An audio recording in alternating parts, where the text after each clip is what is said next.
everybody, it's Spinja. I'm back with my spinning wheel, and I'm going to talk about the spinning wheel itself and some of the attachments. And I just want to give a shout out to my girl Maya from SOS QHT. This is for you. You said you wanted to know about it, so here you go. So a little background about this particular spinning wheel. This is called a Lendrum wheel, and I'm just gonna throw out a little disclaimer here. If you see a random tail, Bucky is helping me shoot today. So, so this wheel is called a Lendrum wheel. It was made by a man by the name of John Lendrum, and I don't know if you want to call this coincidence or whatever you want to think. There was this one time I was doing a spinning demo, and so that's when I take my wheel out in public. And there was a man that came up to me, and he asked me. He says, "Is that a Lendrum wheel?" And I was blown away. I'm like, "Yeah," because most people don't know. And so he then went on to tell me that he lived next door to John Lendrum. John Lendrum is the man who designed this wheel. He then told me the reason why he designed this wheel. He designed it for his mom. She was a great weaver, and she liked spinning, and he designed it, put it together for her. So when I heard that story, that just made my heart so happy that I supported somebody like that. And then there was also the other part that my first spinning instructor shared as well. Every wheel, every Lendrum wheel, John Lendrum has personally touched it. He's been part of the process. The wheels have become so popular that he has had to hire staff, but he has his hand on every wheel, so that way it is an actual true Lendrum. This company is Canadian. It's out of Odessa, Ontario, and there's you can get them online, and you can check your local yarn store. I encourage you, support your local yarn store, because they need us. And if they don't know, they might be happy to help you find out. There's also spinning guilds out there as well. Just do a search online, and I'm happy to answer any questions about spinning as well. I know about like places where you can go for courses, and where to source fiber and whatnot. So I'm always happy to answer those questions. So on with about the wheel. So this wheel it's about 13 pounds, and it can fold up. I don't know.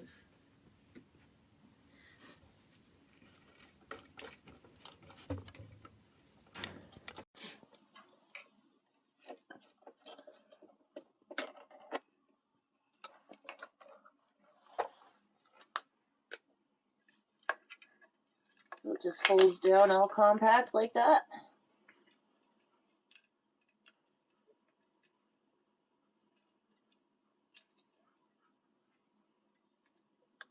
You can pick it up and take it with you, and then that's how flat it is.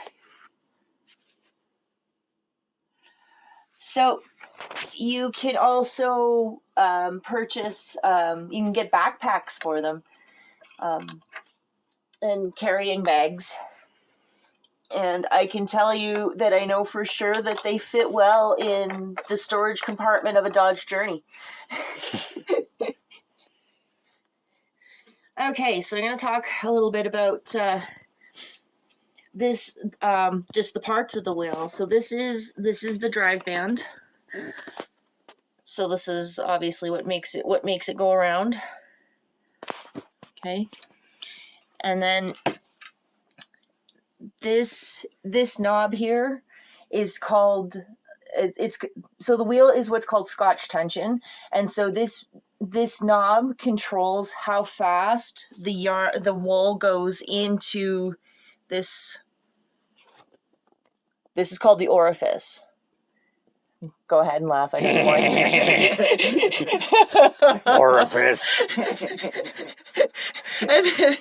and then this is a hook. So when I go to thread the machine or thread the wheel, then I can just pop it through, and then I grab the wool and pull it through. Okay, let me just wrap that around. So this is called a bobbin. So we have many.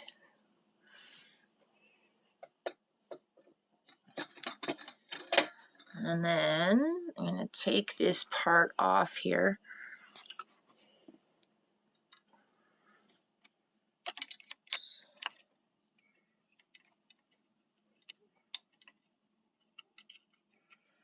So I can explain what a flyer is. So this is called a flyer. This one is the regular flyer that comes standard with the Lendrum wheel. These are called whorls. And so what that does is that controls the speed of how fast the flyer turns. And the flyer regulates how much twist is in the yarn.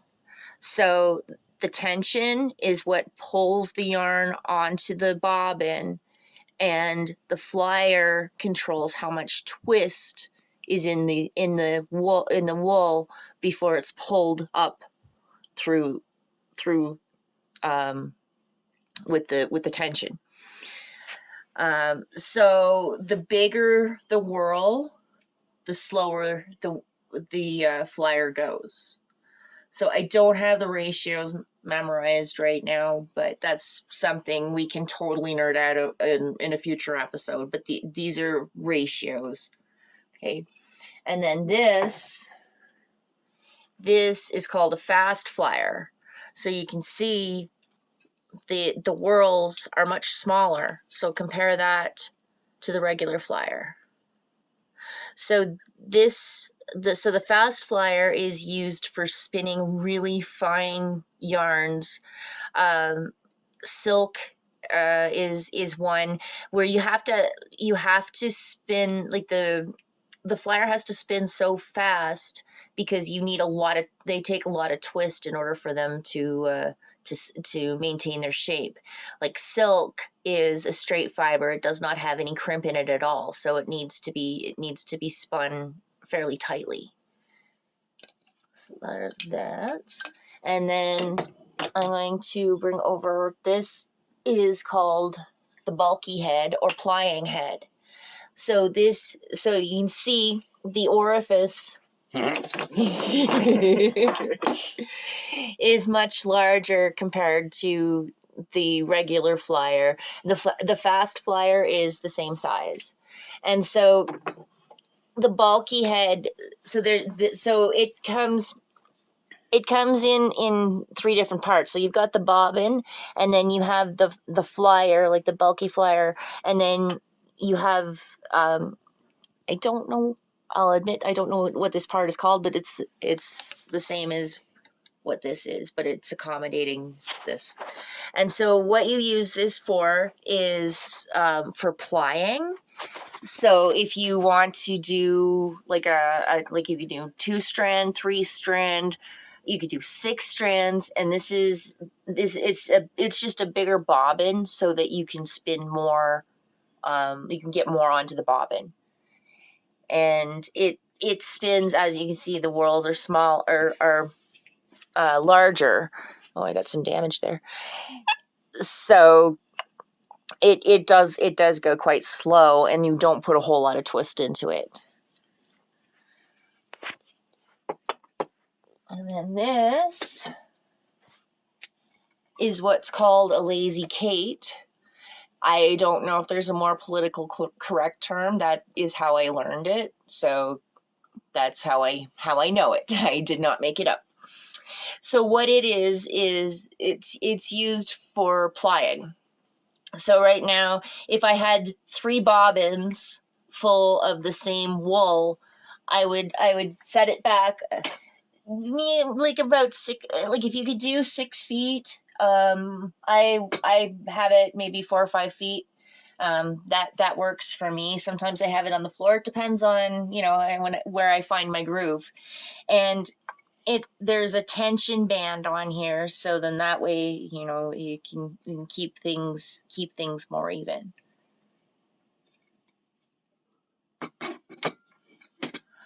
And then just a couple of other things that you will want to know about. These are called hand cards.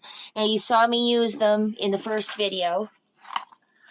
So these are mine, and I've had them for a very long time, and so that's, and then there's one more thing I wanted to show.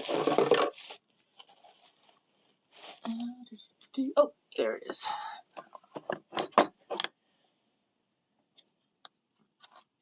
This is my flick carder, and you can use it for a lot of different things. One of the things I like to use it for is, I've got some wool here.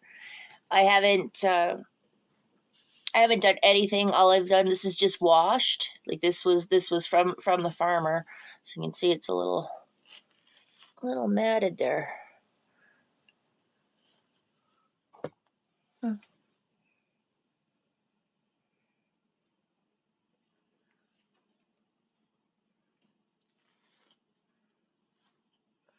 So this is the part. Now this isn't how I would normally do it, but this is for demonstration's sake. You can see what it's doing. So you see, this is the fiber that's left. This is pulling out a lot of the garbage pieces of things. So if there's any uneven fibers,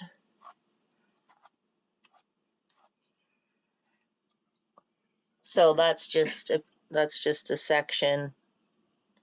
So that's just another way that you can prepare the fiber. Yeah, and that's what you have left.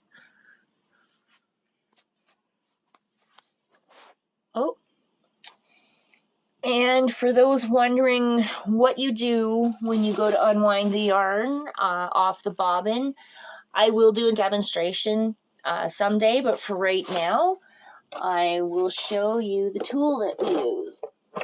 And this is the part where expect Dawn to laugh when I say what it's called.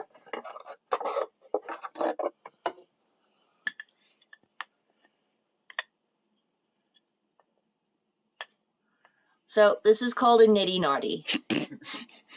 Naughty. And so if I was to take the yarn off of the bobbin, I'm gonna pretend that we're doing that. I'm not gonna set this up right now.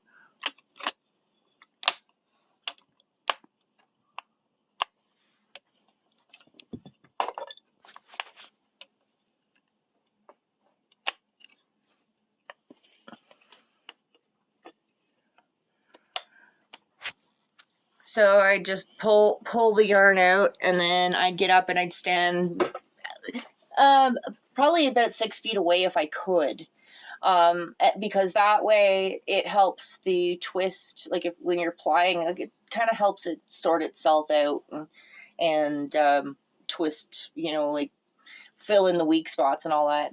And so you would start your loop up here, and then you would just go around, and eventually it turns into a skein, which, oh, here we go.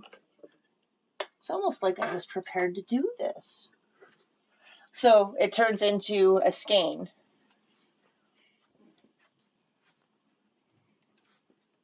And this is what it looks like after it comes off of the Nitty Naughty.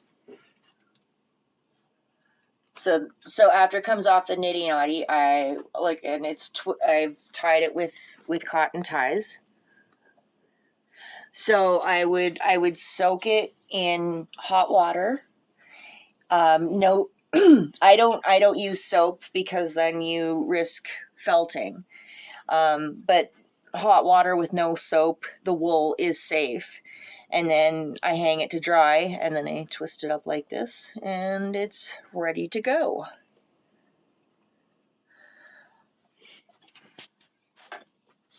So I do believe that is everything in the condensed version of about my wheel. If there is anything that I'm missing or any other questions that you have, please let me know in the comments, or you can find me on Instagram. I'm also on Facebook. Now, I will say that I don't check things very much during the week because if you don't know, I work anywhere from 8 to 10 hours a day, 5 days a week. So my weekends are basically my only time, and then I'm also shooting videos as well. But I will try my best to get back to you. And I also have Don. He's Don Rogers at March 4th Productions, helping me out as well. So I think that's everything. So thank you for joining me. And like I said, if you have any questions, feel free to ask me in the chat. I love you guys. Thank you.